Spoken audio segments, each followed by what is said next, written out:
Sehingga ketika Krapyak ini punya Bali Maksum alim alama, kemudian melahirkan murid-murid yang juga ibar kayak Mbak Warsun bisa ngarang Kamus Al-Munawwir, Pak Bik juga punya karangan Kamus Al-Mu'asir. Saya itu punya semua. Karena ini adalah buah dari bahwa kita ini tidak kalah sama produk-produk yang di sana. Bahwa produk di kita ini sudah cukup untuk mengantarkan orang menjadi alim alama. Dulu Mbak Zubair ke Mekah ya sudah alim alama. Gus Zufur ke Al-Azhar sudah alim. Semua teman-teman kita ke Mekah itu sudah alim semua. Padahal produk mondoknya ya tadi. Mau digojlok kiai ini, terus mangkel be keamanan biasanya. Biasanya musuh besar pondok itu keamanan. Jadi bukan berarti gojlok ibunya Gus Maftuh enggak. Biasanya keamanan itu musuhnya apa? Banyak.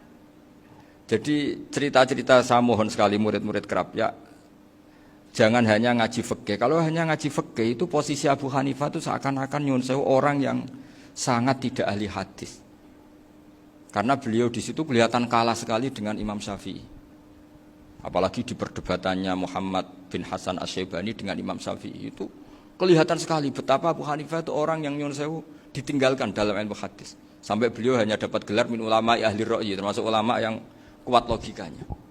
Juga harus baca kitab-kitab seperti ini. Ternyata di balik Imam Syafi'i mukhalif pada beliau di bab-bab fikih, perilakunya sangat hormat.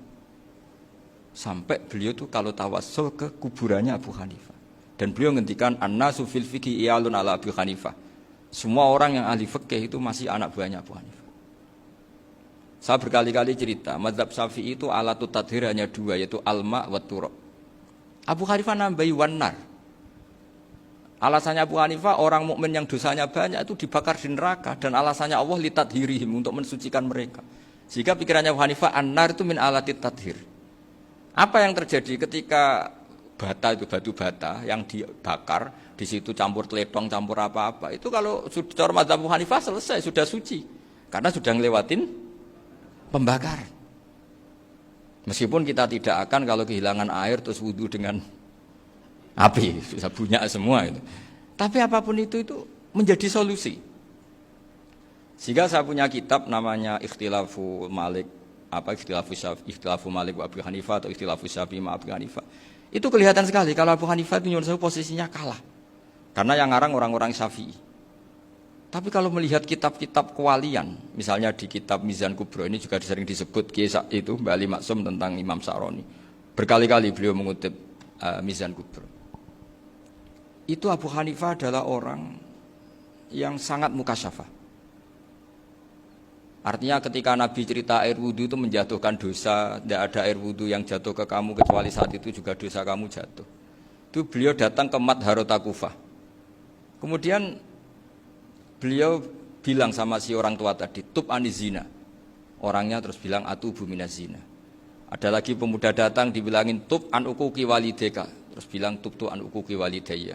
Sampai yang terakhir ada tub an simai alatilahwi atau an samai alatilahwi. Terus tub tu an samai.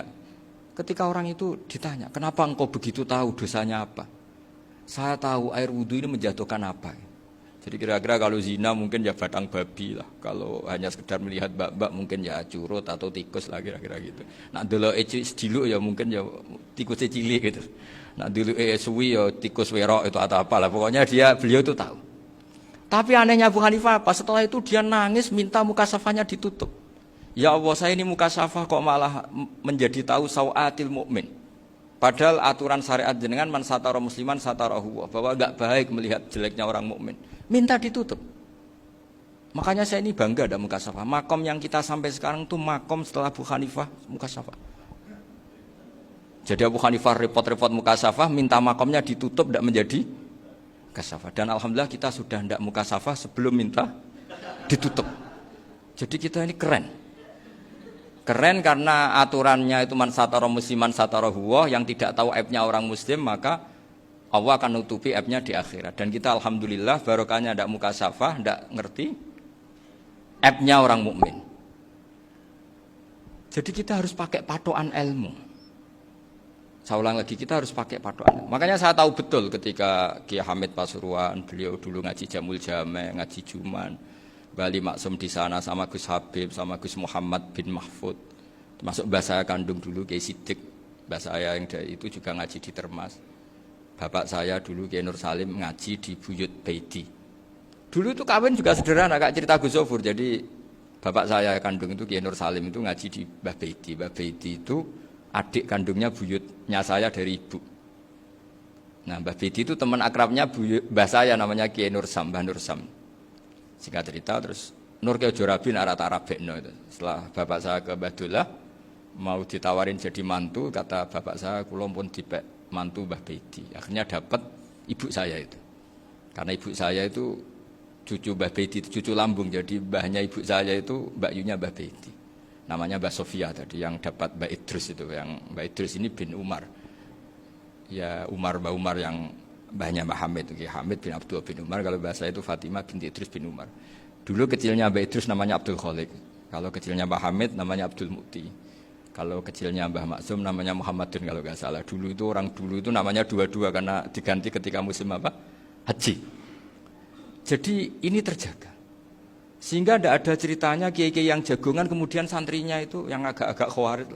Kiai kok sungi-sungi jagongan, gak tahajud, gak duha, itu tidak ada seperti itu. Karena ini dianggap fi'lul mubahat untuk melawan mungkarat.